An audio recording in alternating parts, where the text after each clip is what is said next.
que se nos viene, pensando, tomando ideas y listos para este desafío. En el día de hoy voy a hablarles de prostodoncias fijas que nosotros podemos utilizar en pacientes totalmente dentos. Básicamente, cuando nosotros estamos hablando de implantología o de desintegración, hemos dividido los pacientes en tres tipos: pacientes edéntulos totales, pacientes parcialmente edéntulos y pacientes a quienes les tenemos que rehabilitar un solo diente o edéntulos de diente único. En el día de hoy quiero referirme solamente al paciente totalmente edéntulo.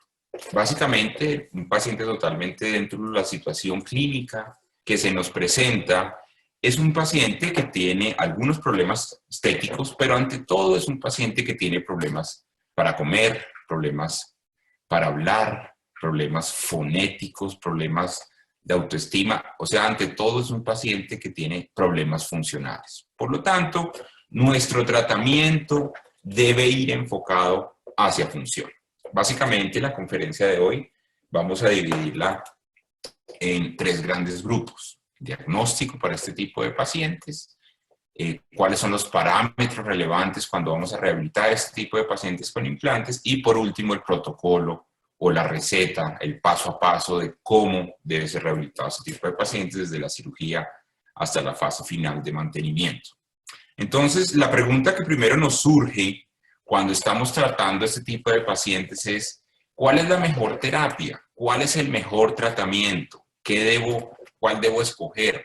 ¿Debo rehabilitar el paciente con algo metalcerámico, con unas restauraciones tipo coronas? ¿O debo irme por la restauración que rehabilita no solamente dientes y encía, sino una que llamamos una restauración híbrida? ¿O debo hacer una sobredentadura? ¿O debo hacer algo de quitar y poner algo removible?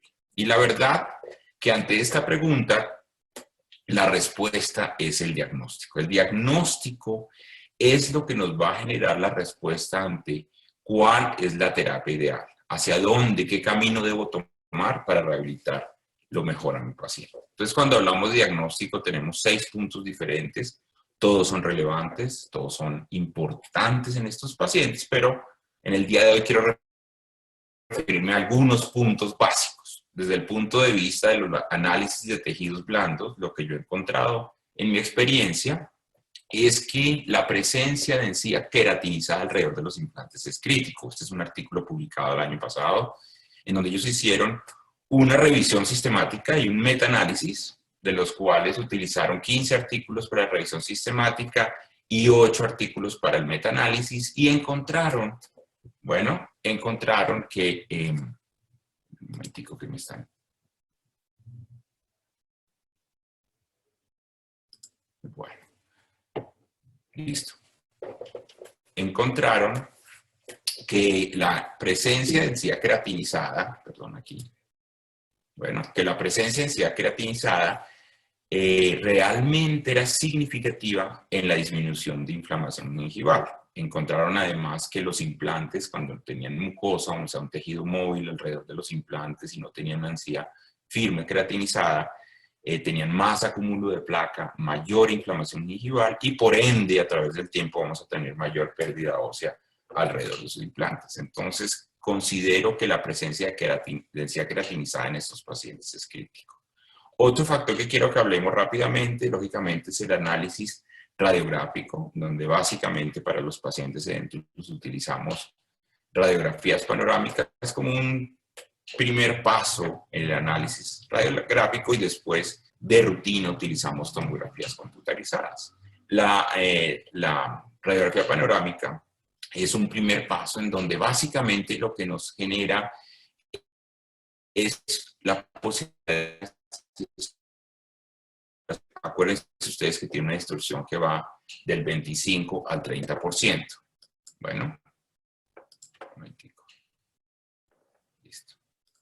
Entonces, básicamente la radiografía panorámica, como lo ven ustedes acá, nos sirve para poder identificar cercanías de estructuras como senos maxilares, nervios dentarios inferiores, simetrías de cóndilos, presencia de fosas, y tener una visión general de la cantidad ósea. presencia, como vemos en esta, presencia de la salida del agujero mentonero, pero definitivamente es una radiografía que no nos da la exactitud que necesitamos para hacer el planeamiento quirúrgico antes de la cirugía. Por ejemplo, en este estudio vemos que el hallazgo más común fue en el 30% de las veces ellos encontraron, era posible identificar la proximidad del seno maxilar en estos pacientes. Pero como primera opción, como primer paso, es importante tener la radiografía panorámica, pero no podemos confiarnos solo en ella. Aquí vemos un caso en donde vemos una radiografía panorámica del maxilar superior, en donde vemos gran cantidad de hueso maxilar para colocar implantes en el maxilar superior, pero cuando vamos a la tomografía vemos que el espesor del tejido alveolar o del reborde alveolar realmente es bastante deficiente. Aquí tenemos, por ejemplo, zonas de menos de 2 milímetros a los dos lados, en donde sería imposible. Miren, acá tenemos zonas en la zona anterior, en donde tenemos menos de 1.5 milímetros. Miren la reconstrucción tridimensional, en donde realmente confirmamos esto. Entonces, para poder nosotros planear bien un tratamiento, necesitamos una imagen que nos genere cortes, que nos genere la posibilidad de tener mayor exactitud en donde vamos a colocar los implantes, que es una tomografía computarizada. Miren, aquí vemos perfectamente en donde está localizada la salida del nervio. Aquí vemos donde tenemos localizado y podemos planear mucho más exacto la colocación de los implantes. Entonces, la tomografía computarizada es muy importante porque no solamente me genera la proximidad de estructuras anatómicas, pero también me genera unas medidas exactas para la colocación de los implantes. ¿Es una radiografía 100% fiel? Bueno, este es un estudio del 2011 en donde ellos miraron, compararon hacer mapeo directamente sobre el reborde alveolar versus las medidas que nos da la tomografía y encontraron más o menos una diferencia de medio milímetro, 0.4 milímetros. Entonces, es también importante que tengamos esto, que cuando nosotros tomamos medidas en la tomografía de cono único, tenemos medio milímetro de distorsión, puede ser para más o para menos, y es importante tenerlo en cuenta el planeamiento de la cirugía. Poco a poco vamos entrando en tema. Otro factor crítico para poder escoger la terapia o escoger el tratamiento ideal para los pacientes edéntulos es el espacio interoclusal, o sea, el espacio que tenemos para colocar los dientes. Aquí tenemos y ese espacio lo vamos a analizar en el paciente y lógicamente lo vamos a analizar también a través de modelos porque son los dos utensilios que nosotros vamos a usar para colocar los implantes. Todos los espacios interoclusales no son los mismos. Tenemos pacientes con más espacio interoclusal y pacientes con menos espacio interoclusal o menos espacio entre los rebordes para colocar los dientes. Acuérdense muy bien que los pacientes vienen por dientes, los pacientes no vienen por los implantes. Entonces, por eso es que siempre hemos hablado que la implantología es orientada hacia los dientes, hacia la rehabilitación, no hacia la colocación de implantes. Y en pacientes edéntulos, esto es crítico. Imagínense ustedes decirle al paciente, bueno, los dientes no le cupieron en el maxilar, en los rebordes o se le ven muy grandes, pero eso sí, los implantes quedaron súper firmes. Es muy importante que nosotros tengamos en cuenta entonces que lo importante son los dientes. Por eso empezamos por los dientes. Este es un artículo de revisión hecho en un consenso que se hizo en el año 2005 por varios clínicos conocidos y con mucha experiencia en el área de pacientes edéntulos, en donde se tomaron algunas conclusiones importantes con respecto a ese espacio. Miren algunos casos. Es un modelo con 6 implantes bien distribuidos, con una distancia anteroposterior adecuada, y cuando vamos a la clínica, vamos a rehabilitar al paciente, vemos que realmente no tenía espacio interoclusal para colocar los implantes. Miren esta zona que yo estoy indicando acá. En el área posterior solo pudimos llegar hasta el 4, hasta el primer premolar en este lado, en este pudimos llegar hasta el 5.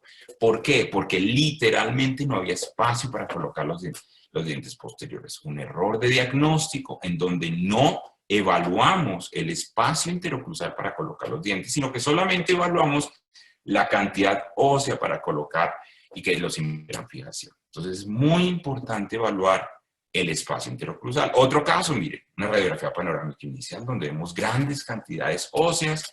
Cuando vamos a la clínica, miren la cantidad de rebordes. Es un paciente con un labio corto, con muy poco colapso, vamos a hablar más de labios más adelante, y vemos que el odontólogo anterior tuvo grandes problemas para rehabilitar al paciente. Lógicamente, si nosotros no pensamos en dientes y vamos y colocamos los implantes en este paciente, vamos a tener grandes problemas para rehabilitarlo y grandes problemas para colocarle dientes que se vean bien y que funcionen bien en ese paciente. Entonces, la cantidad ósea va a dictaminar lógicamente la cantidad de espacio interoclusal, por eso muchas veces el tipo A no es el ideal.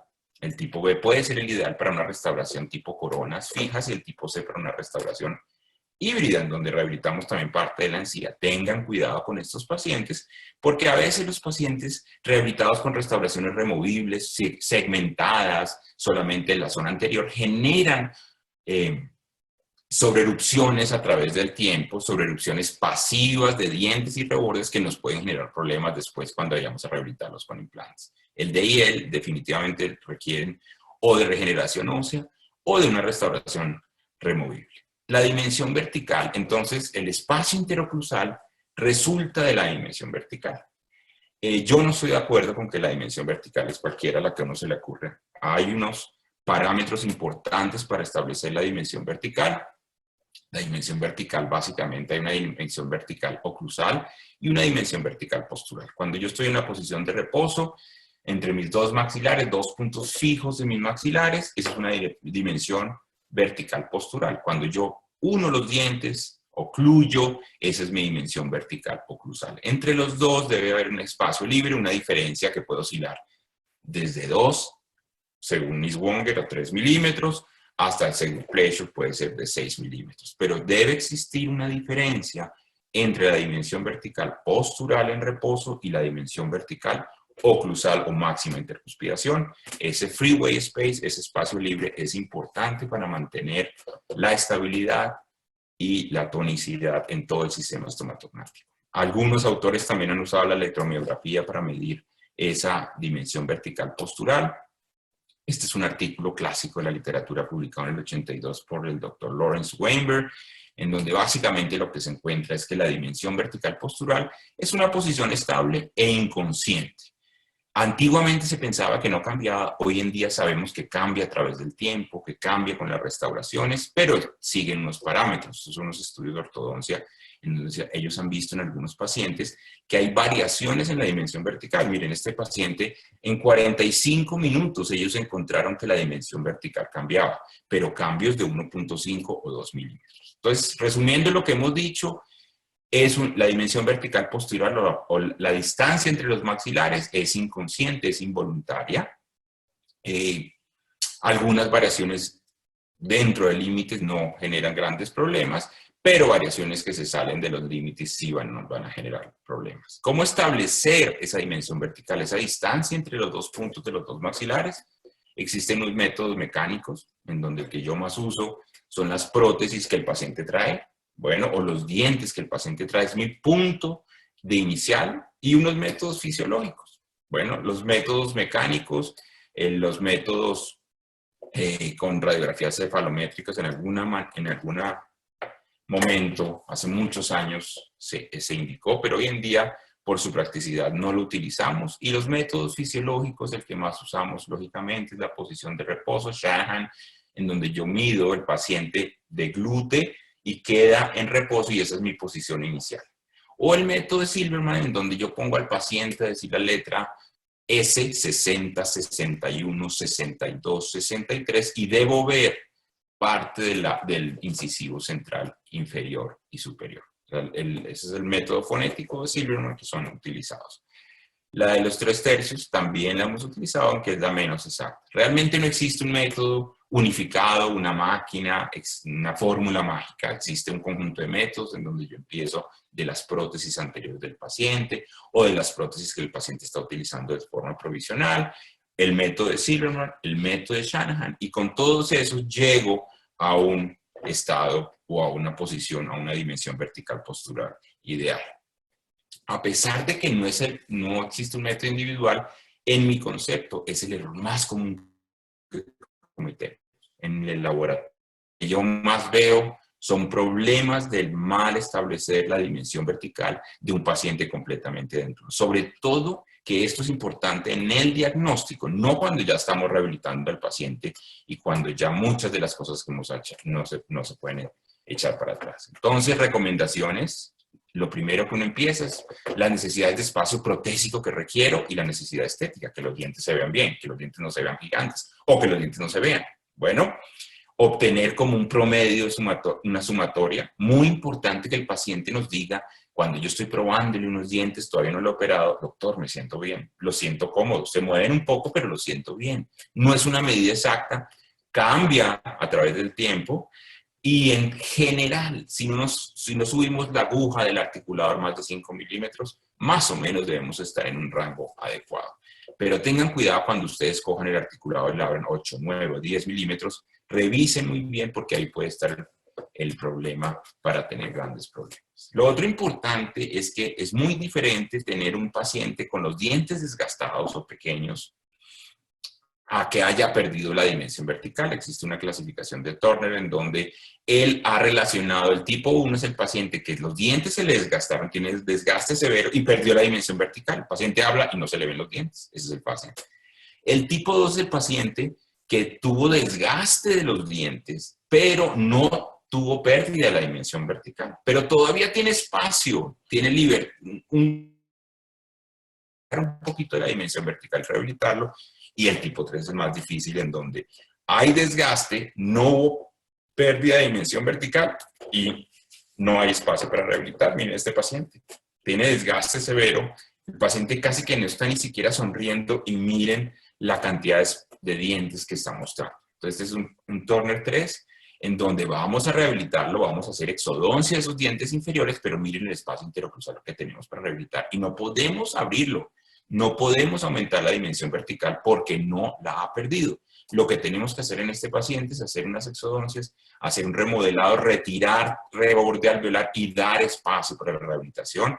Muchas veces lo podemos hacer en 2 pasos si queremos ser más predecibles. Bueno, o lo podemos hacer en un solo paso en donde retiramos los dientes y después en otra cirugía, como hicimos en este caso, colocamos los implantes y después de un tiempo hacemos la restauración. En este caso hicimos una restauración híbrida, atornillada, metal acrílico y miren el resultado final. Importantísimo tener en cuenta que era un Turner 3 en donde yo no podía solamente sacar los dientes, poner implantes y rehabilitar, porque si yo no tengo esto en cuenta, cuando voy a rehabilitar al paciente, literalmente no me van a caber los dientes. Y ahí es cuando empiezan los problemas de que hacemos restauraciones que no duran, que se fracturan dientes, que se despegan acrílicos, que se fracturan. ¿Por qué? Porque no hicimos un diagnóstico adecuado. Entonces tengan en cuenta la clasificación de Turner. Miren otro caso, una señora mayor con desgaste generalizado de dientes. Miren el desgaste, ahí no hay caries. Pura dentina esclerótica. Un biotipo gengival grueso. No tiene sondajes, no tiene pérdida de soporte periodontal. El típico paciente bruxómano. Bueno, pero este es un paciente, si ustedes miren los ángulos goniacos rectos, miren el paciente no está ni siquiera sonriendo y yo le veo los dientes. ¿Cómo le van a aumentar la dimensión vertical a este paciente? Si ustedes le aumentan la dimensión vertical a este paciente para ponerle unos dientes o hacerle una restauración híbrida, la paciente va a romper lo que le pongan.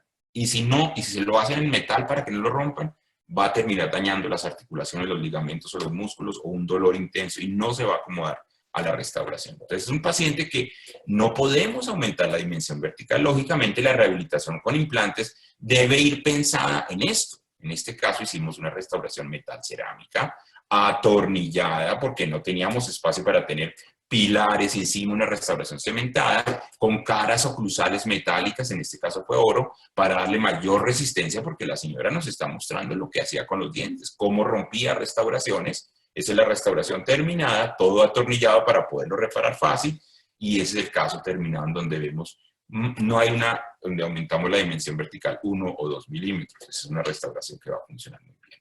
¿Qué es lo importante de este caso? Que nos demos cuenta en esta fase, cuando estoy planeando el caso, cuando estoy haciendo un presupuesto. Este presupuesto, estas coronas atornilladas, metalocerámicas, es muy diferente al presupuesto de una restauración híbrida metal acrílica.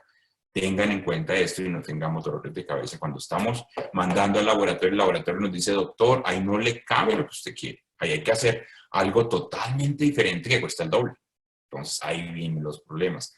O un material que es diferente, o los implantes tienen que ir colocados para hacer restauraciones atornilladas y no cementadas. Entonces tengan en cuenta que esto es muy importante. Entonces el espacio interoclusal, miren, por ejemplo, si yo tengo una restauración híbrida, en donde yo tengo un implante, tengo una estructura metálica, tengo acrílico y tengo diente, miren ustedes, para el diente mínimo necesito de 2 a 3 milímetros. Bueno, para el espesor mínimo de acrílico debe ser 2, en mi concepto 3.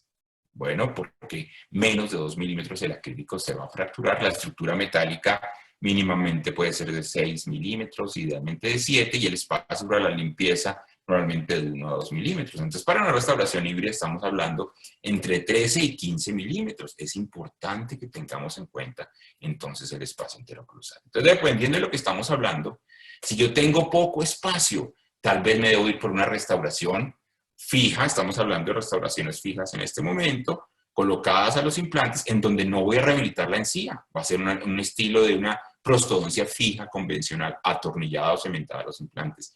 Y si tengo más espacio, de 13 a 15, debo hacer una restauración atornillada también, pero donde ya voy a rehabilitar también la parte de las encías. Entonces, esto es importante. ¿Y por qué es tan importante en esta fase de diagnóstico?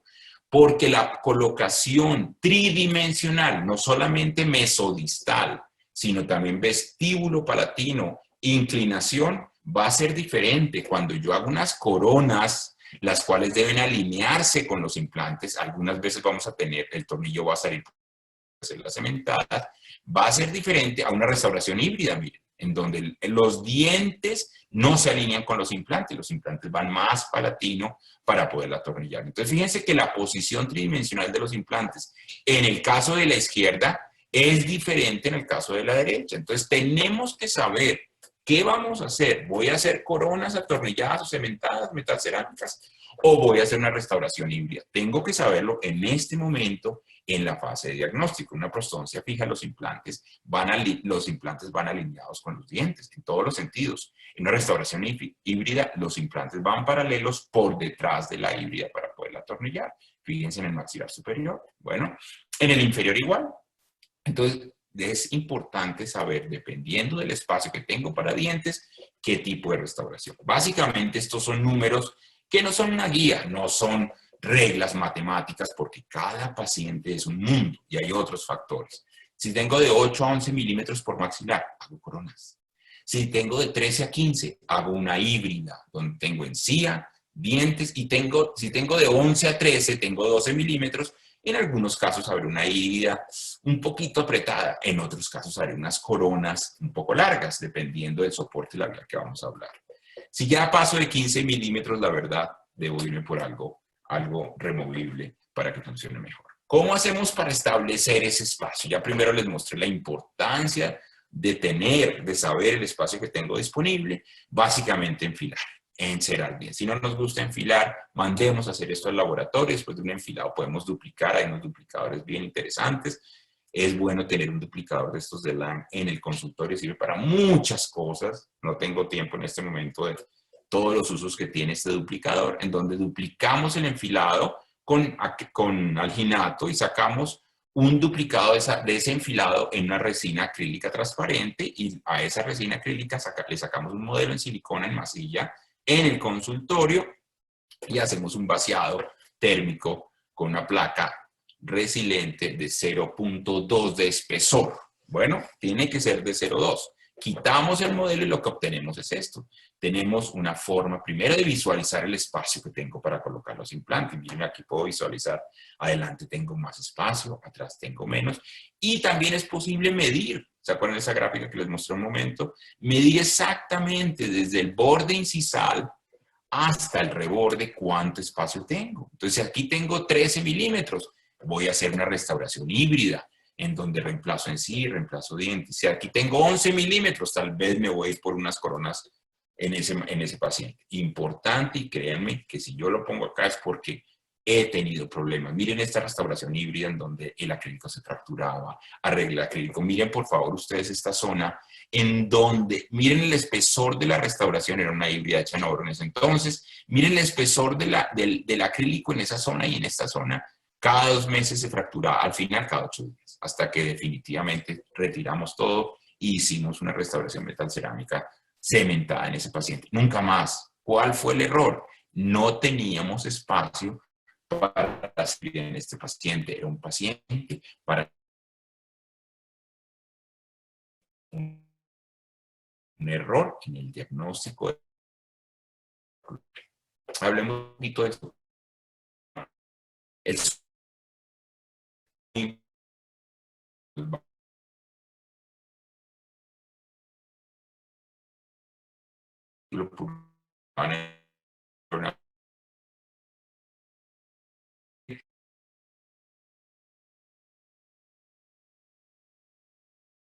restauraciones como que ustedes ven en este sitio, en donde tenemos que tener un flanco vestibular para dar buen soporte a ese labio en donde va a tener que remover. Entonces, el soporte,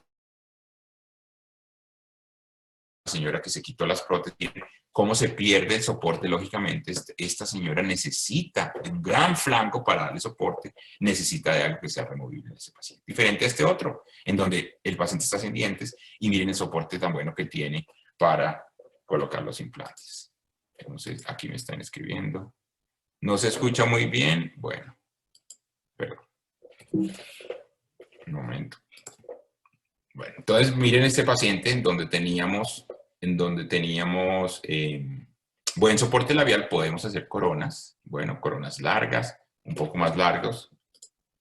Perdón que yo interrumpa acá. Ah, ya mejoró, listo. Es que me escriben y yo, perdón. Coronas más largas, en donde si tenemos un adecuado soporte labial podemos manejarlo como coronas, como vemos en este caso, y el resultado final va a ser adecuado. Bueno, mire, este paciente tiene un adecuado soporte labial, nos permite hacer coronas perfectamente. Diferente a un paciente, esta es una híbrida de 12 milímetros, en donde hay mal soporte labial o más deficiente, en donde una restauración que reemplaza algo de encía nos va a dar un mejor resultado estético. Entonces, el soporte labial es importante. Y también, este es un artículo interesante del grupo de la Universidad de Texas, de San Antonio, en donde ellos relacionaron no solamente el colapso del reborde con la longitud, ya no estamos hablando en un sentido horizontal del labio, sino vertical. Esta es la clasificación de los defectos o de los rebordes, empezando por el clase 1 hasta el clase 4, en donde ya hay una pérdida vertical y horizontal. Y la relación con el labio, lógicamente, si nosotros tenemos un paciente que tiene un labio más corto y tengo adecuado reborde, pues puedo hacer unas restauraciones de este tipo como la que ustedes ven acá. Pero el caso difícil es un paciente con un labio corto en longitud, bueno, una altura de un labio corto y que además tenga un problema vertical o horizontal en ese reborde. Entonces tendremos que hacer una restauración que reemplace encía, que reemplace dientes y lógicamente va a ser una restauración bastante difícil de hacer desde el punto de vista estético. Entonces, otro factor importante es la longitud del labio. Hay que poner al paciente sin dientes antes de rehabilitar. Es muy diferente el paciente de la izquierda, en donde sonríe y se le ven los dientes, al paciente de derecha, en donde sonríe y no se le ven los rebordes. Ahí es importante tener en cuenta también la longitud del labio. Miren el de la izquierda, una longitud corta, pero con un paciente que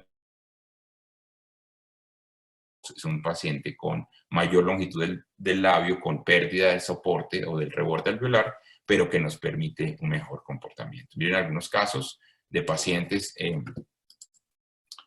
qué pena que yo pare, pero es que me están... ¿Por qué les parece exacto? ¿Qué les parece a ustedes si dejamos las preguntas para el final? Porque si no, no podemos. Al final hacemos una sesión de preguntas y creo que va a ser más interesante para todos. Entonces aquí tenemos un caso en donde tenemos un paciente en donde hay poco espacio interoclusal, entonces hacemos una rehabilitación tipo coronas metal cerámicas en el paciente y va a funcionar muy bien. Otro caso, miren el caso inicial. Bueno, miren en la zona posterior tenemos muy poco reborde alveolar para colocar implantes, pero además cuando el paciente sonríe en una ligera sonrisa, miren ustedes que se le ve el reborde, donde le vamos a poner una restauración tipo híbrida a ese paciente.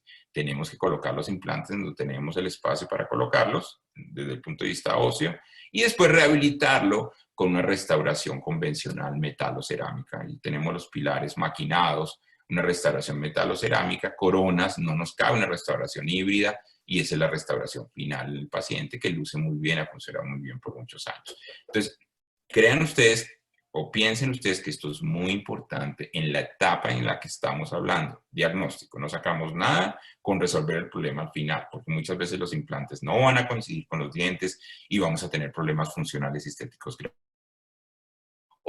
Estaban tratando de colocarle algo removible, lógicamente no es un paciente para colocar algo removible, y menos con un flanco, y si colocamos implantes, hicimos una restauración metal cerámica fija, y el resultado final de la restauración fue adecuado. Entonces, importante el espacio interoclusal, la longitud y el soporte labial en estos pacientes.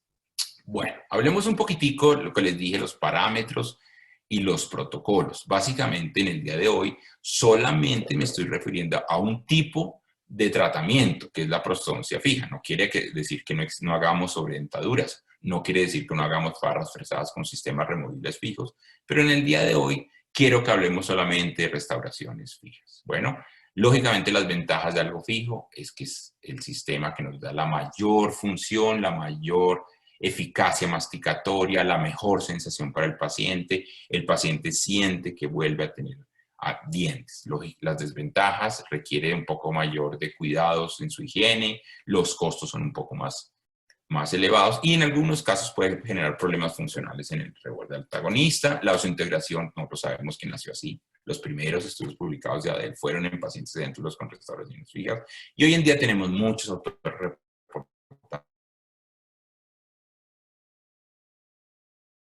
de Toronto, el grupo canadiense importante porque el promedio de estudio fue de 20 años, no son muchos pacientes, 45 pacientes, pero los índices de éxito a los 23 años fue del 86%, o sea, es una restauración o un sistema, una terapia que realmente ha probado que funciona bien. Promedio de mantenimiento de estas prótesis fijas es de 8 años para que, esto nos sirve para decirle al paciente cuánto te va a durar esto. Esta prótesis, uno le dice esta prótesis, dentro de 10 años puede ser que la prótesis tengamos que cambiarla. En algunos casos solamente los dientes. Los implantes deben durarte mucho más. Pérdidas óseas, en general en ese estudio a largo plazo no encontraron grandes pérdidas óseas, aunque es importante en este estudio sí encontraron mayores problemas gingivales, mayores pérdidas óseas en pacientes fumadores. Hay que decirle al paciente fumador que debe primero pensar que puede perder más hueso que si no fumara y puede tener problemas gingivales alrededor de estos implantes. Más aún, algunos estudios como este han mostrado ganancia de hueso debajo de esas híbridas a través del tiempo. Hemos visto en las panorámicas que tomamos de mantenimiento alguna ganancia. ¿Cuáles son los parámetros importantes en estos pacientes? Básicamente son 4. El primer parámetro o los factores críticos en estos pacientes, el primer parámetro es la distancia anteroposterior o esa distancia que existe entre los implantes de adelante y los implantes de atrás, como el tripoidismo que ellos forman, porque dependiendo de esa distancia anteroposterior va a ser qué tanto puedo yo llegar hacia atrás en el cantilever. Bueno, entonces es muy importante, básicamente el número o la fórmula matemática que usamos es 2x, o sea, mi longitud del cantilever en el paciente, estoy hablando solo para pacientes edéntulos, en donde tengo una restauración de arco completo, en donde todos los implantes están ferulizados. Básicamente yo mido en el modelo mi distancia anteroposterior, que idealmente no debe bajar de 1 centímetro, o sea, 10 milímetros, entre los implantes de adelante y los implantes de atrás, y multiplico por 2. Quiere decir que la longitud de mi cantilever, porque es una pregunta de los pacientes, doctor, me va a poner muelas, ¿no? La longitud de mi cantilever puede ser de 2 milímetros a cada lado. En el maxilar superior, por calidad ósea, tratamos de no pasar de 15 milímetros de cantilever. La forma del arco va a estar relacionada, esto es un estudio de Merrick Stern del 2000, en donde lógicamente arcos en forma ovoidal generan mayor distribución de implantes, mejor distribución o distancia anteroposterior. Los rebordes cuadrados, como el que vemos a la izquierda, son rebordes que nos generan implantes más en línea. Entonces, cuando yo estoy en la fase de diagnóstico, también es importante mirar la forma del arco de mi paciente. Si tengo un arco cuadrado, lo más probable es que voy a tener dificultad para poder generar buenas distancias anteroposteriores y por lo tanto unos cantilevers lo más largo posible, que es lo que mi paciente tiene. Otro parámetro importante es, podemos inclinar esos implantes nosotros para evitar senos maxilares, salidas de dentarios. Inclinamos los implantes distales. distales, el sistema All-on-4 que todos nosotros conocemos, pero desde el punto mecánico, este es un estudio de fotoelasticidad en modelos en resina, en donde se montaron. Aquí a la izquierda tenemos 4 implantes paralelos y a la derecha tenemos 4 implantes, donde los implantes distales están inclinados tratando de disminuir el cantilever distal. Miren la diferencia del cantilever 16 versus 5.5. En el modelo de la izquierda colocamos los implantes paralelos. En el de la derecha inclinamos los distales, pero desde el punto de vista biomecánico genera un problema. Muchos estudios nos han mostrado que la concentración de estreses, la concentración de fuerzas, miren, en este estudio se encontraron midiendo el largo de la franja, es un estudio de fotoelasticidad, tuvieron menos concentración de estreses el modelo en donde yo incliné el implante distal. ¿Por qué? Porque disminuí el cantilever, la fuerza que se generó sobre ellos fue mejor. Bueno, otro estudio también haciendo lo mismo, pero con elementos finitos, un poco más moderno, en donde también vieron que en este modelo ellos no encontraron diferencias entre poner implantes paralelos o inclinados desde el punto de vista de concentración de estrés utilizando la escala de von Mises. Bueno, también ha sido hecho en el maxilar superior. Aquí vemos un estudio publicado en el 2010, en donde miraron con elementos finitos la concentración y vieron que también no hay diferencias en la concentración de fuerzas en este tipo de pacientes. Vieron que a medida que ellos iban inclinando, la concentración de fuerza en el implante distal iba disminuyendo debido a, como les dije, a que el largo del cantilever disminuye. ¿Hay un límite? Sí. Este estudio de Beck, colaboradores del 2009, ellos encontraron que cuando llegaban a inclinaciones de 45 grados, ya tenían grandes concentraciones de fuerza, pero no habían diferencias entre 15 y 30. Por eso normalmente nosotros decimos que la inclinación de los implantes distales no debe pasar de 30 grados y los aditamentos que venden para corregir esa inclinación usualmente no superan los 30 grados. Este es un caso típico donde colocamos los implantes anteriores paralelos y los posteriores inclinados a 30 grados y con un aditamento que llamamos multi-unit corregimos la inclinación para poder nosotros trabajar y rehabilitar y atornillar esa restauración. Pero desde el punto de vista mecánico funciona muy bien. ¿Existen limitaciones? Sí, existen. Este es un caso en donde la inclinación superó los 30 grados y en todos los sentidos. Era imposible tener una vía de inserción para esa restauración. Tuvimos que hacer una restauración colada en el laboratorio, trabajar, miren la inclinación de ese implante. Entonces sí hay que tener limitaciones, sí hay que pensar siempre en que la inclinación de los implantes es hacia distal, nunca hacia vestibular, no en ese sentido, sino en ese sentido. Son cuidados en el manejo quirúrgico. Por eso es bueno que siempre trabajemos en equipo. Mi cirujano maxilofacial y yo estoy allá, 4 ojos ven más que yo, más que 2. Nosotros, los rehabilitadores, a veces tenemos un mejor sentido de la orientación en el espacio porque somos los que vamos a rehabilitar y evitar este tipo de problemas que nos pueden traer grandes problemas en el momento de rehabilitar a nuestros pacientes. Entonces, hay que tener en cuenta.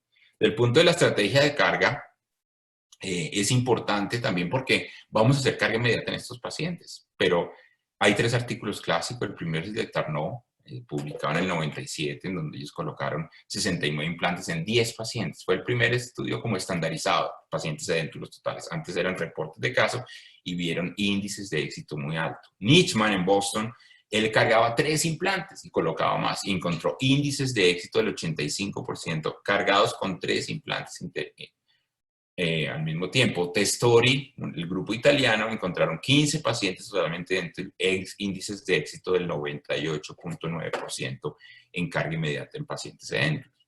Hay más publicaciones, muchas más. Pablo Maló, 2003, es una persona que ha trabajado mucho con carga inmediata en pacientes edéntulos y definitivamente ha mostrado que es una terapia exitosa si se maneja bien.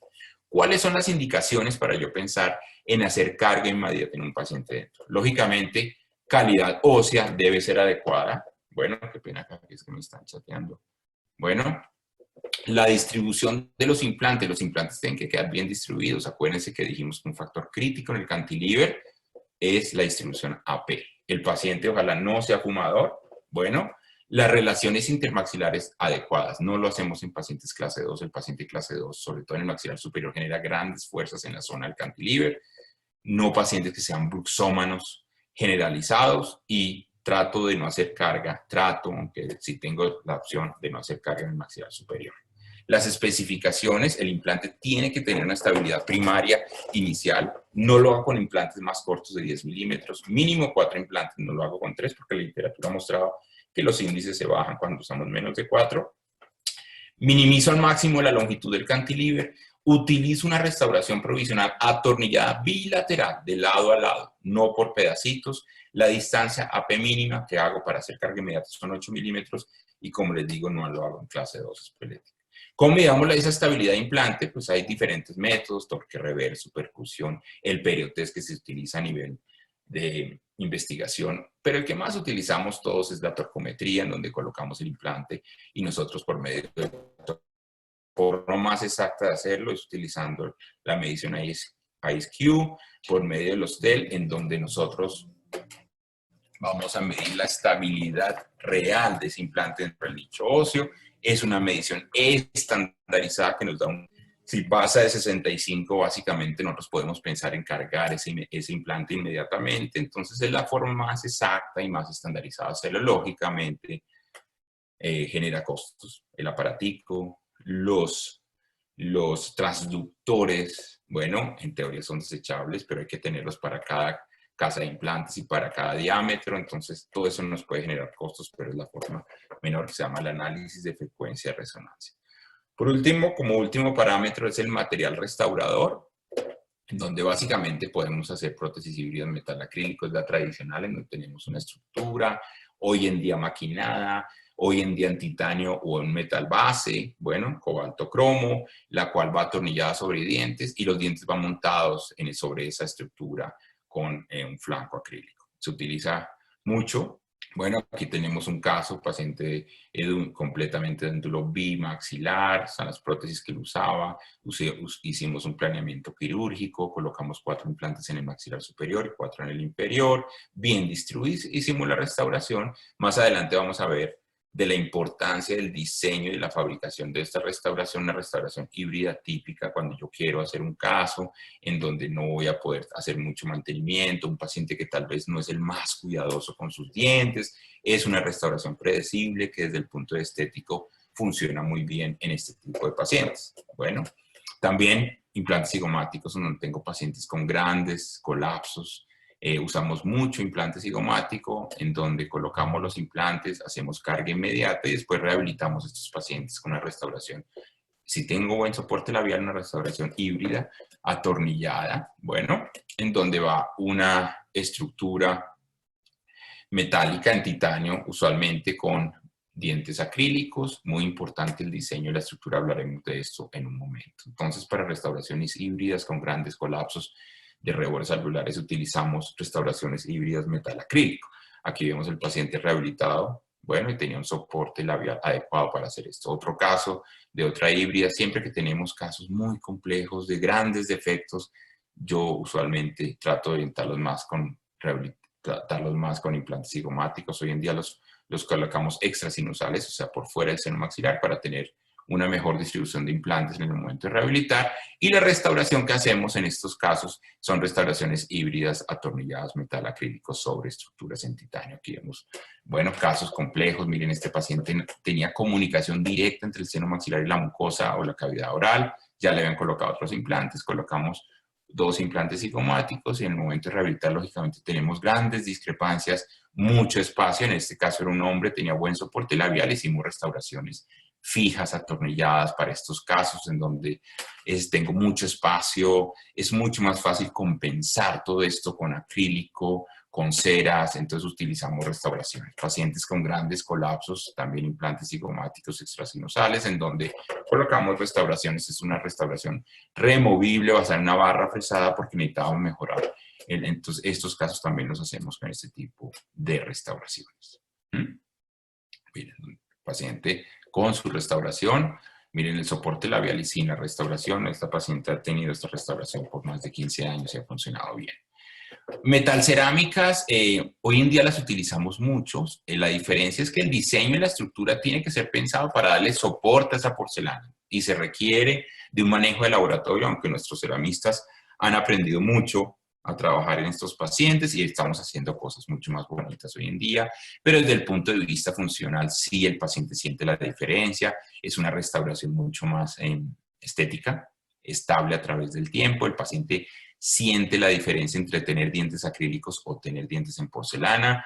Y definitivamente si queremos una restauración más parecida a los dientes de lo que el paciente tenía, si queremos una restauración que el paciente quede muy satisfecho desde el punto de vista estético, es una restauración que utilizamos mucho en el día de hoy. También hacemos híbridas en circonia para pacientes que quieren un nivel estético mayor, una sensación más de dientes reales. Hoy en día utilizamos restauraciones en circonia monolíticas, las cuales solo estratificamos en los dientes anteriores. Utilizamos un aditamento T-Base en titanio para unirnos a los implantes. Antiguamente nos conectábamos directo de la circonia al implante, pero primero, la circonia funciona muy bien, pero en espesores tan delgados puede llegar a fracturarse. Segundo, la circonia es tan duro que nos puede desgastar esa interfaz con los años y tener algo de movilidad. Preferimos hacerlo a través de un T-Base, pero muy importante, el talón de Aquiles de estas restauraciones puede ser eso, puede ser esa interfase. Entonces, muy importante cómo va a ser el proceso adhesivo, si quieren hablamos de esto después en las preguntas, entre el T-Base y esta restauración en circonia, que quedan muy lindas, funcionan muy bien para pacientes jóvenes con dientes naturales antagonistas. Muy importante el provisional de estos pacientes. El provisional tiene que ser atornillado, no puedo pasar de una total a una híbrida en circonia. Tiene que ser un provisional atornillado, aquí vemos en este caso que se vea bien, que funcione bien. Y eso lo vamos a duplicar, lo duplicamos, tomamos un registro y con los sistemas de escaneo de fresado de hoy funciona muy bien. Restauraciones híbridas atornilladas cuando queremos máxima estética funciona muy bien. Otro caso, miren, la restauración provisional atornillada acrílica. A eso le tomamos un índice, la colocamos en nuestro modelo y hacemos un diseño en cera, el cual duplicamos en el escaneo o hoy en día ya hacemos escaneos digitales, pero teniendo en cuenta la provisional, porque piensen ustedes que es la porcelana requiere de soporte. Es muy importante el diseño de esta estructura en circonia para que eso no se delamine. Que hoy en día las hacemos más monolíticas, estas eran unas antiguas que hacíamos hace unos años, pero el resultado estético, la translucidez, el paciente queda feliz con el resultado estético. Su desventaja, lógicamente, es el costo. Son restauraciones más costosas, que si quieren hablamos un poquito de eso al final de la conferencia. Pero miren diferentes casos, pacientes que tienen dientes antagonistas y quieren máxima estética, quieren volver a sentir que tienen dientes. Son sistemas de mucha translucidez que nos generan pacientes contentos con la restauración. Miren un caso bimaxilar, un paciente que hicimos exodoncia de todos los dientes, colocamos implantes, prótesis transicionales. Esas prótesis transicionales nos sirven hasta para verificar nuestros montajes. Miren, ahí las atornillé en el articulador. Con eso tomo esos índices en silicona y con eso diseño. A mí me gusta mucho la cera y después me llega la restauración y yo miro el espacio que tengo.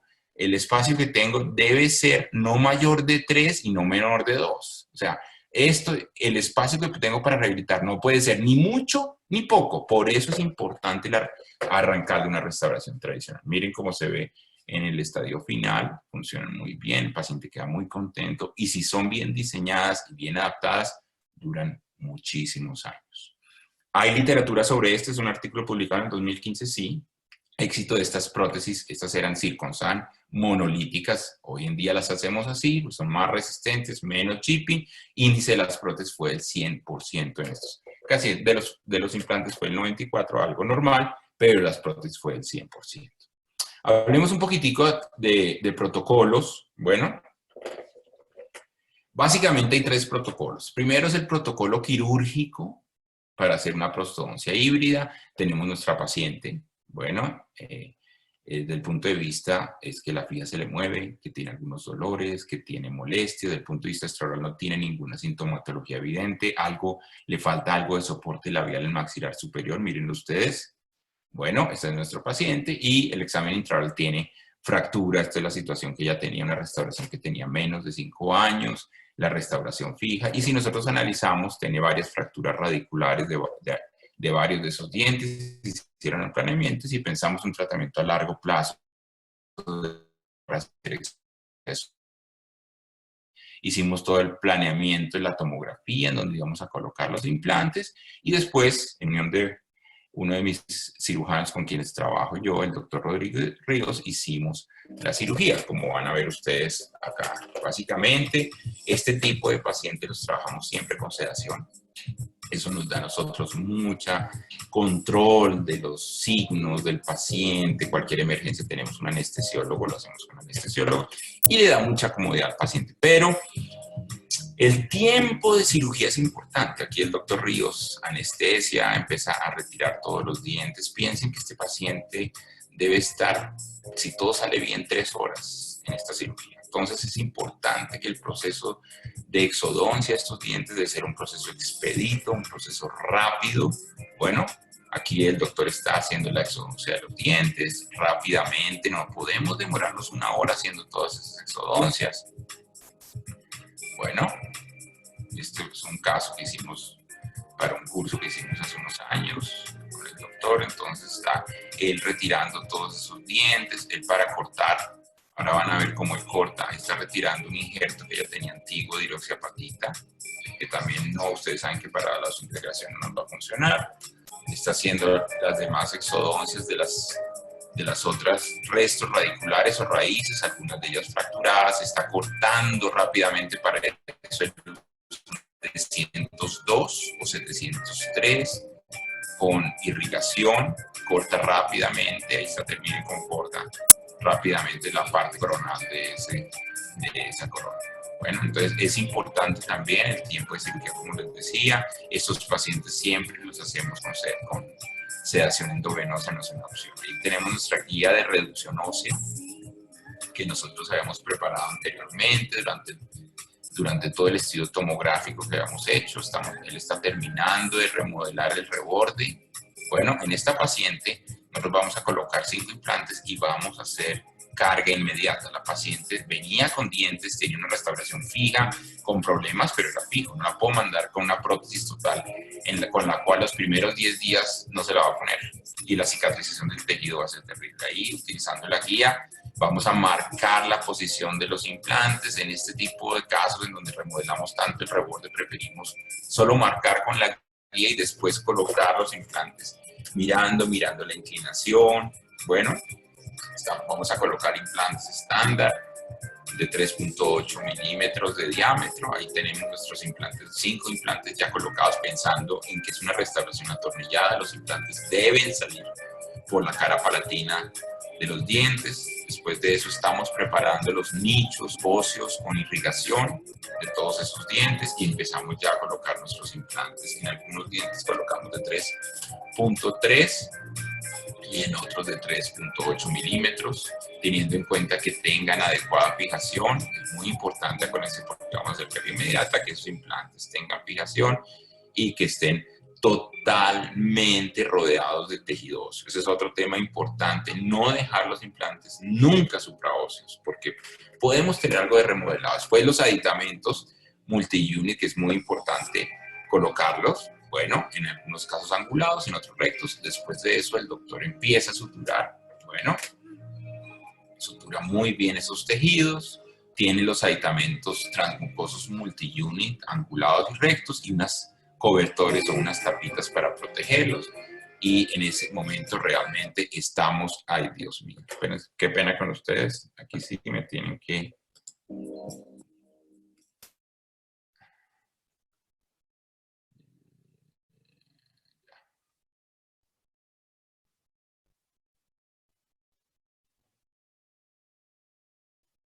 momento, ya estoy llegando acá, los implantes.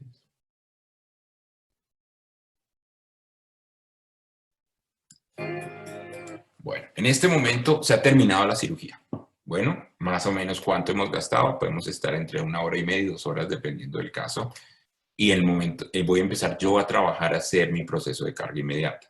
¿Por qué les digo esto? Importante que el paciente esté suturado totalmente para que nosotros no tenemos que ser, por eso colocamos los aditamentos transmucosos. Después de eso yo tengo una prótesis que llamamos una prótesis convertida, que yo la he hecho, he tomado unas impresiones, he hecho un montaje, he quitado los dientes, he enfilado nuevos dientes y he hecho el proceso de acrílico. Y esa prótesis total la voy a convertir en una restauración híbrida fija. Entonces primero voy a marcar, utilizo adhesivo de silicona, voy a marcar dónde están mis implantes, tengo un registro para que la paciente muerde, miren mi silicona masilla, no es masilla, es más silicona pesada, y marco exactamente donde, miren ustedes dónde están los implantes. Después de eso, entonces yo perforo a través de los implantes con mucho cuidado, mirando más o menos la inclinación de cada uno de ellos.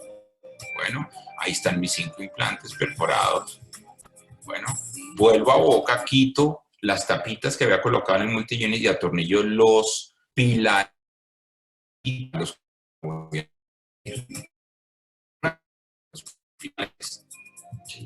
a los cuales me voy a adherir, los 5, sobre multi-units. Bueno, coloco mi prótesis que encaje perfectamente, es muy importante que encaje con la silicona, no la he quitado, miren por dentro, tapo las chimeneas y me uno por medio de acrílico de auto rosado. Después de 10 minutos de esperar quito y miren ustedes cómo los pilares se vinieron pegados al acrílico. Bueno, pero también copié algo del tejido blando. En este momento, entonces, yo me voy con ese modelo, la paciente se está recuperando y lo primero le atornillo unos pilares o unos análogos de laboratorio que reemplazan los implantes, coloco un separador y voy a sacar un modelo con tejido blando y con yeso tipo de fragmento. Después de esa fragada 10 minutos, pero no he tocado a la paciente se está recuperando, saco un modelo de trabajo de lo que hice. Bueno, esta es una forma de yo poder tener estandarización, rapidez y no. Ahora arreglo un poco mi modelo y quito toda la silicona que tenía por el intaglio de la restauración de agua. Quito todo el paladar y convierto mi prótesis total en una restauración híbrida. Después de que la pulo, atornillo esa restauración. Ese proceso no debe demorar más de 1 hora. Bueno, atornillo la restauración y la paciente ya lleva 1 hora de haber terminado la cirugía, ya está más despierta, ya está más recuperada la paciente. En ese momento hago algún pequeño ajuste de oclusión si necesito y el paciente se va con esa restauración terminada para su casa fija, que le va a dar a ella mucha seguridad, que le va a dar un resultado estético adecuado y que el proceso de cicatrización va a funcionar muy bien. Entonces, este es el proceso básicamente, los implantes ya suturado, marco donde están con este aditamento, yo puedo medir el largo de corto los aditamentos y no lo hago después de recogerlos para no calentar el acrílico, hago las perforaciones, después de eso uno los pilares, coloco análogos y saco un modelo de trabajo. Después de sacar el modelo, quito la silicona que tenía acá y tengo mi modelo de trabajo y después de eso convierto, la pulo, mi prótesis convencional, la convierto en una prótesis acrílica tradicional. Bueno, y listos la parte quirúrgica. Vamos a la parte protésica. Básicamente nosotros tenemos 6 citas. En 6 citas debemos ser capaces de hacer una prótesis híbrida. Es muy importante estandarizar este proceso. Debe ser un proceso expedito, debe ser un proceso estandarizado, debe ser rápido y debe quedar bien. Bueno, lo primero que hacemos en la primera cita es una impresión preliminar en alginato, bien tomada. ¿Para qué? Para hacer una cubeta. Puede tener gran ventana que la voy a cubrir con una cera para tomar la impresión. En la cita número 2, la primera cita, media hora. La segunda cita, la impresión definitiva, es 1 hora, en donde nosotros vamos a tomar impresión definitiva. Aquí vemos a nuestra paciente que habíamos operado básicamente 3 a 5 meses antes. Vectores que tienen, yo utilizo una resina resiliencia que se llama System. Y los algodones, miren mi restauración provisional, cómo ha funcionado, el paciente está tranquilo, la cicatrización del tejido y voy a empezar a colocar mis pilares de impresión. Importante, estos pilares deben quedar apretados a 10 newtons, tenemos que estandarizar todos los procesos. Bueno, coloco mis pilares, voy a trabajar sobre los pilares transmucosos multiiónicos. Si esto es el proceso de impresión, doctores, es crítico. En esto no podemos fallar, porque no tenemos líneas de terminación, no tenemos problemas de saliva. Entonces tenemos que ser súper estandarizados en este proceso, donde primero yo uno por medio de una seda dental los aditamentos. En todos los casos uno. No tomo impresiones en pacientes sedentos, ni parcialmente dentro, sin unir los aditamentos por medio de una resina.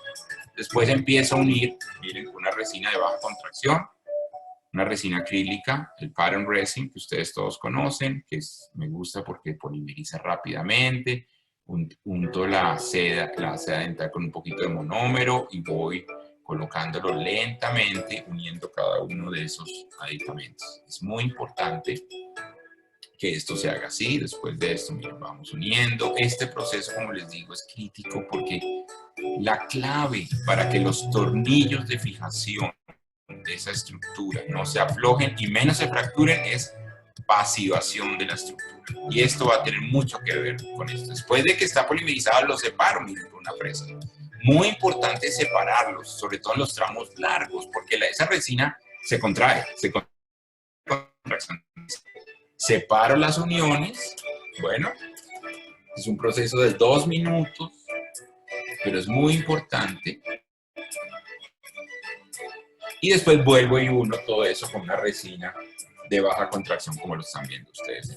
Bueno, es un proceso que no es difícil de hacer, es más que todo, demora un tiempo, pero en esto nosotros no podemos fallar. Les decía, para que no se fracturen los tornillos, la clave es la impresión para que la estructura, y lógicamente todo el proceso de fabricación de la estructura.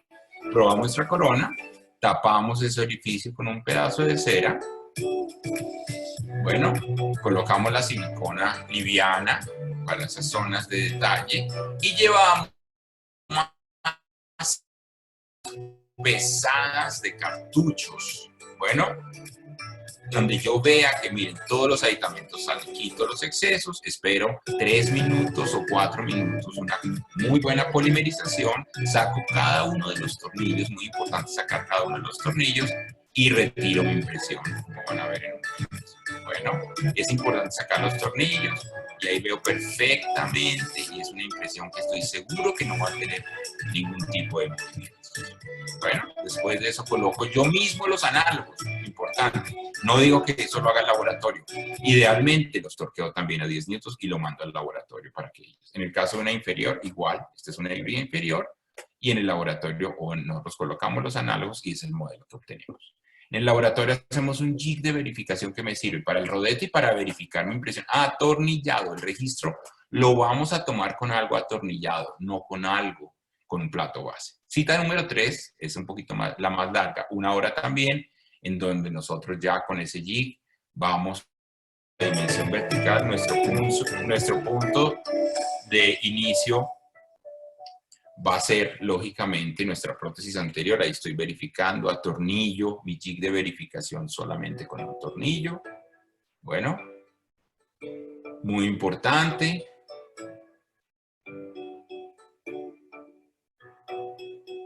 Bueno, aquí estoy atornillando, estoy empezando, marco mis 2 puntos utilizando la prótesis anterior del paciente. Miren ustedes, como hablábamos, un método mecánico es tener esas prótesis, la ha funcionado bien. Puedo pensar que le voy a aumentar 1 o 2 milímetros, pero es mi punto de arranque.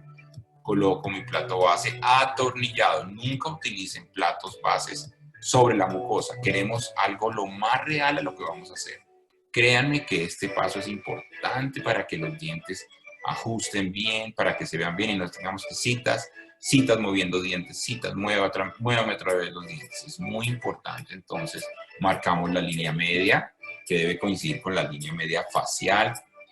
Marcamos canina y con un trípode en esas 3 marcas, el paciente cierra y tomamos nuestro registro de relación céntrica. En el caso de la inferior, miren, nosotros tenemos que poder ver el asentamiento solo atornillando un tornillo, no atornillamos los 4, tomamos nuestro registro utilizando ese índice. En el caso de la inferior y el superior, pues vamos a tener que utilizar una plantilla de Fox para que mi plano oclusal concuerde con mi plano de Frankfurt. Ustedes todos eso saben eso y tomamos nuestro registro y mandamos eso al laboratorio. Bueno, en el laboratorio se quita todo eso y se hace el enfilado sobre el jig, o sea, un enfilado atornillado, nada de dientes colocados sobre la mucosa. En cuanto al enfilado, tengan en cuenta que una cosa es la posición de dientes y otra cosa es el tamaño dentario. Las mujeres tienen los dientes más pequeños, pero muchas veces son las que más muestran. Si ustedes se acuerdan del estudio de Bigurundo clásico de la literatura, la forma de los dientes va a tener mucho que ver con teoría odontogénica, en donde la forma está relacionada con la personalidad con el género del paciente y con la edad del paciente más que con la forma de la cara, ¿no? Acuérdense de estos parámetros que utilizamos hoy en día. Bueno. Después viene la cita 4, en donde básicamente es una cita muy rápida, media hora. Debemos probar el enfilado. No hemos hecho la estructura. Probamos el enfilado, debe funcionar bien desde el punto de vista de soporte labial, exposición de dientes, fonéticos, hacemos la prueba Silverman y vamos al laboratorio a hacer las estructuras. Les decía, si nosotros revisamos la literatura, los metaanálisis de prótesis híbridas, es interesante. El factor o la falla número 1 de fallas son fallas de fractura del material estético. Miren, este análisis mostró que a los 10 años la mitad había tenido fracturas. Más que aflojamiento de tornillos o que problemas estéticos o que hasta el mismo desgaste. Bueno, otra restauración publicada en el 2012, otro estudio donde nos mostró que los problemas de fractura del material estético del 66% era lo más común. ¿Qué hace que esto no pase? El diseño y la estructura. Entonces las estructuras, el asentamiento es muy importante, eso depende de que los tornillos no se aflojen y que no se fracturen. Si ustedes tienen estructuras no bien asentadas, van a tener problemas de aflojamiento. Hoy en día hacemos todas estructuras con CAD/CAM, ya no hacemos estructuras coladas. Si comparáramos el CAD/CAM es otro tema, básicamente lo mejor es el fresado más que el sinterizado, pero lo que tenemos más en el país es sinterizado, aunque normalmente no debemos pasar de 120 micras de desadaptación. Que es muy importante que el acrílico nunca quede sin soporte. Somos muy cuidadosos para que no se fracturen esas estructuras, esos acrílicos, que los acrílicos no queden en el aire, ni en el cantilever, ni en ningún sentido. El soporte debe ser tridimensional. Miren, lógicamente la pregunta es, doctor, ¿se va a fracturar? Sí se va a fracturar. Entonces, las estructuras nacen a partir del enfilado definitivo, se hacen unos índices y con esos índices en yesos reales diseñamos la estructura dándole soporte a los dientes tridimensionalmente y esa es la estructura que nosotros vamos a escanear. Hay diferentes tipos de escáner, el programa más utilizado es el Exocad, en donde nosotros podemos hoy en día digitalmente diseñar diferentes tipos de estructuras. Lo importante es que la estructura soporte los dientes y eso va a evitar, mire, tridimensionalmente. Después de que eso nos llega del laboratorio de fresado, es muy importante. Probamos, volvemos y montamos los dientes y vamos a tener híbridas que no se van a fracturar. Los parámetros importantes, siempre utilizar índices con dientes definitivos, nunca acrílicos sin soporte de estructura metálica. Los diseños convejos y es muy importante que el asentamiento sea totalmente pasivo. Miren, los dientes deben ir, esta estructura no puede llegar hasta acá porque se va a fracturar el acrílico. Esa señora que no comía sino pancito, come piedras a los 6 meses. Por último, la prueba final. Bueno, probamos que todo esté bien y mandamos a acrilar utilizando todo el procesado de acrílico en el laboratorio y lógicamente después viene la entrega final en donde nosotros colocamos esa prótesis en mi paciente. Bueno, importante irla atornillando como quien atornilla una llanta, donde primero empezamos por un lado en diagonal, vamos atornillando, lógicamente es una cita de pequeños ajustes, ahí están los dientes en posición, hacemos un ajuste donde queremos que haya contactos bilaterales simultáneos, que no haya zonas y después tapamos. En este caso yo no atornillo, no torqueo hoy en día las híbridas porque la retiro cada control, coloco teflón y una resina compuesta donde yo la vea fácilmente sin adhesión y pueda retirarla y listos con este paciente. Bueno, acá tenemos nuestro paciente, miren la cicatrización de los tejidos, la prótesis híbrida con la estructura bien diseñada y el caso final de nuestro paciente ya rehabilitado. El caso inferior que estamos haciendo era una prótesis total, sacamos esos dientes, colocamos 4 implantes de la restauración híbrida, atornillada inferior, totalmente conveja, el diseño es ligeramente diferente entre el superior, el estado inicial y el estado final de nuestro paciente. Por último, la fase de mantenimiento, muy importante que el paciente utilice Waterpik, que utilice cepillos interproximales. El Waterpik es mandatorio en nuestros pacientes con híbridas, le enseñamos al paciente a usarlos, utilizan estos cepillos debajo de las estructuras y hacemos un control radiográfico anual con una panorámica y cada 6 meses vemos a nuestro paciente y tratamos, cada 6 meses hacemos retiro de la prótesis, no cambiamos los tornillos porque no los hemos torqueado, le mostramos al paciente las zonas y vamos así manteniendo estas restauraciones. Conclusiones a lo que hemos dicho: el diagnóstico es esencial, lógicamente, para poder elegir la terapia, les demostré eso. La carga inmediata es predecible con prótesis atornilladas, sobre todo en el maxilar inferior. La presencia de la densidad creatinizada es un factor crítico en pacientes edéntulos. Mucho cuidado, zona posterior inferior, que hay muchas veces hay mucosa y son implantes sometidos a más inflamación y control de placa. El diseño de la prótesis, el asentamiento pasivo de la estructura es crítico, y el diseño, nunca dientes en el aire, ni en la zona del cantilever, ni hacia vestibular, porque a veces mesodistal está bien, pero los dientes están volados, la estructura quedó atrás. ¿Por qué? Porque hicimos la estructura y después de que llegaron los dientes empezamos a mover dientes. Bueno, el mantenimiento es periodontal. Los pacientes saben que tienen que ir a mantenimiento si quieren garantía de sus tratamientos. Es clave el mantenimiento de todas estas personas. Ahí tienen mi email si alguno me quiere escribir. Les quiero agradecer por su atención y espero que nos volvamos a ver en un futuro muy cercano. Muchas gracias.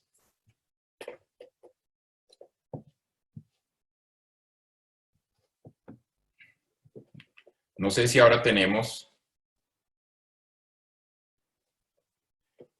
preguntas.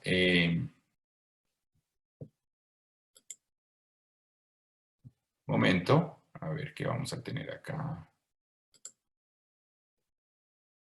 Ay, ¿qué fue? Momento.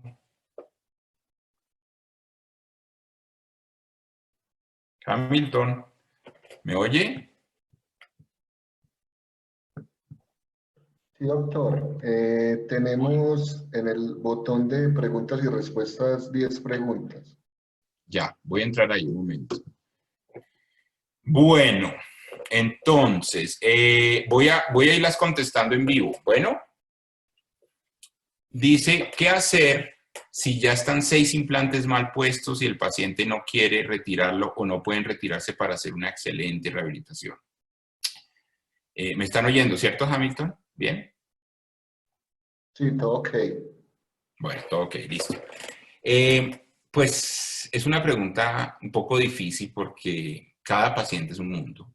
Lógicamente, tenemos algunas, lo que yo haría en ese caso es tomar un modelo, hacer un enfilado, empezar por ahí, empezar por los dientes, mirar en el laboratorio la relación de los dientes con respecto al modelo de los implantes, a ver qué tipo de restauración hacemos, si es una restauración híbrida, metal acrílico, o en casos donde es muy abrupto el cambio, tendremos que irnos por algo removible. Entonces, en caso de algo removible, podemos usar algún tipo de ajustes que nos pueden permitir un poquito más de libertad para poder hacer la restauración que le funcione más o menos bien al paciente. Bueno, no sé. Otra. Yo no sé con cuál estaba. Me parecieron más.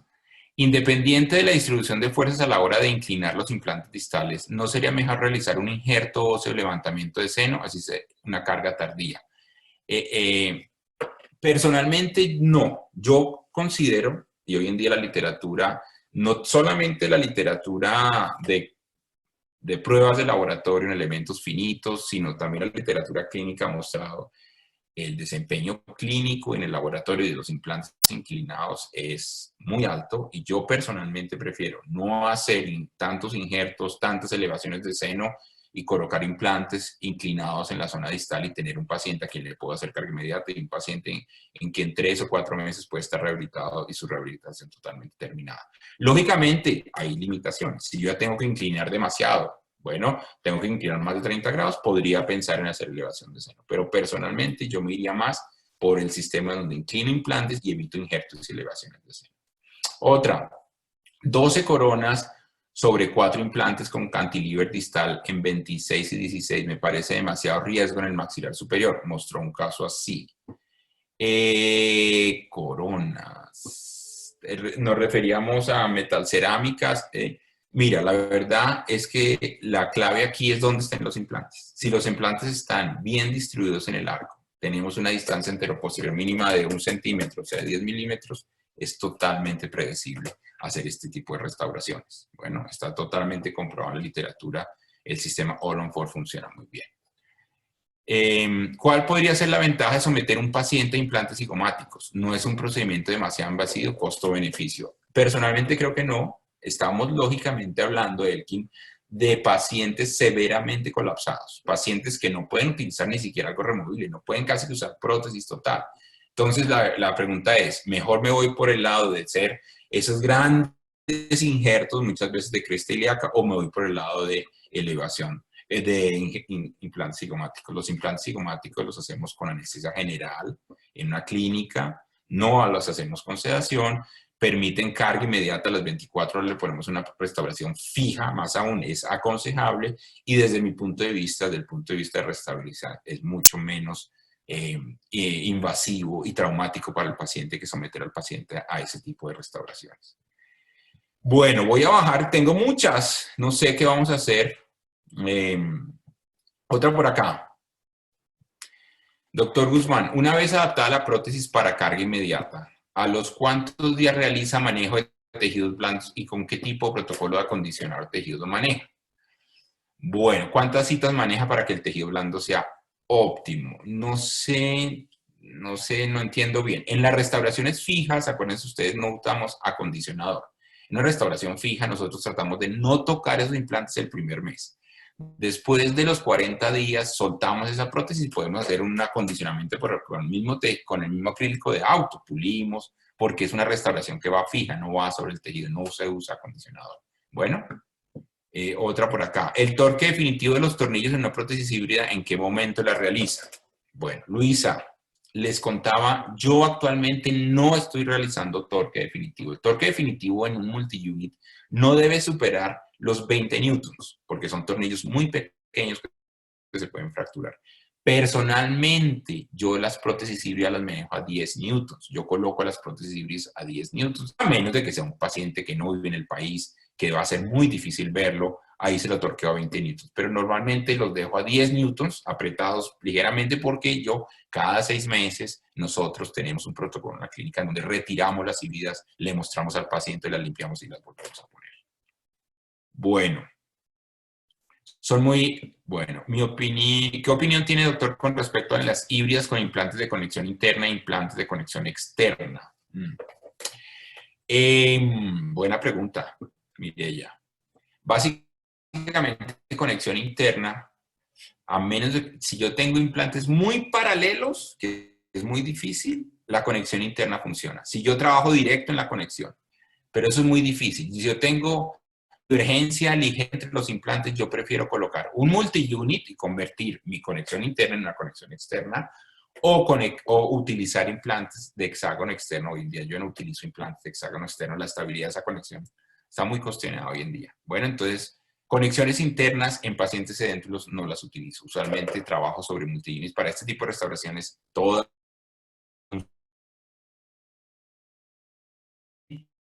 tengo implantes muy... La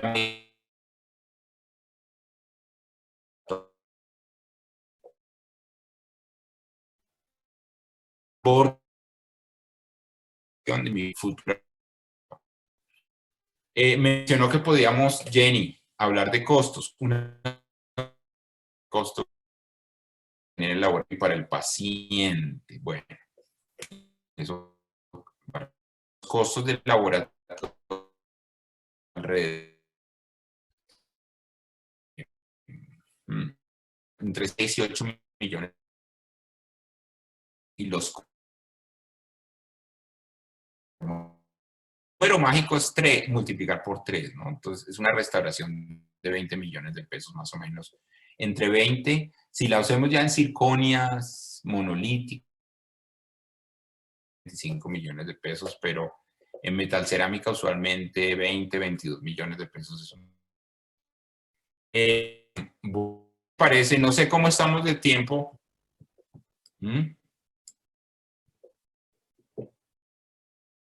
¿Qué les parece? Podemos responder otras dos preguntas y ya terminamos el Estamos bien tiempo. de tiempo todavía. Tenemos Entonces, otros. hacemos dos preguntas más, Sí, por favor. que tengo muchas. Bueno, Juan Camilo, cuando se refiere a una posible reparación de las llagas,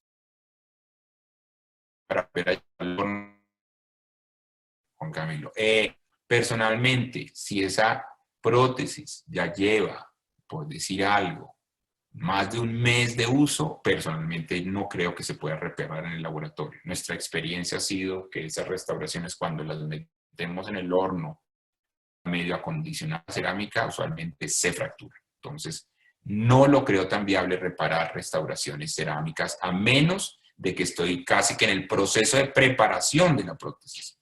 Yo no le he dado, necesito reparar, el paciente lleva 3 o 4 días, puedo repararla. Más de eso, realmente es muy difícil reparar una restauración cerámica. A veces es más fácil reparar esas restauraciones cerámicas con polímeros, con resinas compuestas. Es más predecible en mi concepto reparar esas restauraciones cerámicas con resina compuesta que tratar de meterlas al horno. Normalmente se van a dañar. Por último, uso de barras de fibra de carbono, Oscar.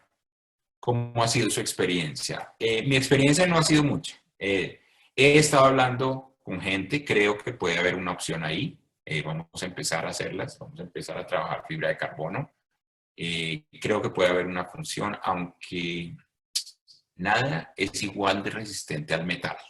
No existe ningún material. Si yo quiero que una restauración no se fracture o que sea lo más resistente, tengo que tener una estructura metálica. Entonces, pueden haber otros materiales, pero dependiendo de qué lado queramos estar. En el lado seguro, creo que vamos a seguir con metales.